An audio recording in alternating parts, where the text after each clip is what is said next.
इमाम अली अलैहिस्सलाम की खिदमत में एक शख्स आके अर्ज करने लगा, या अली, वो कौन सी औरत है जो घर के लिए मनहूस होती है? बस जैसे ही ये पूछा गया तो इमाम अली अलैहिस्सलाम ने फरमाया, ऐ बंदाए खुदा, अल्लाह ने किसी को मनहूस नहीं बनाया, लेकिन अफसोस ये इंसान के आमाल ही हैं जो इंसान की जिंदगी को परेशानियों में धकेल देते हैं। तो उसने पूछा, या अली, वो कौन से अमाल हैं?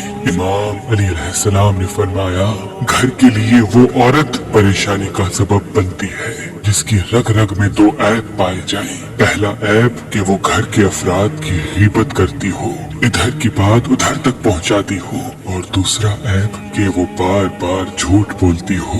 याद रखना, ये वो दो नहस आदतें हैं, जो भी औरत इसको अपनाती है वो घर की खुशहाली, बरकत और सुकून को बर्बाद कर देती है।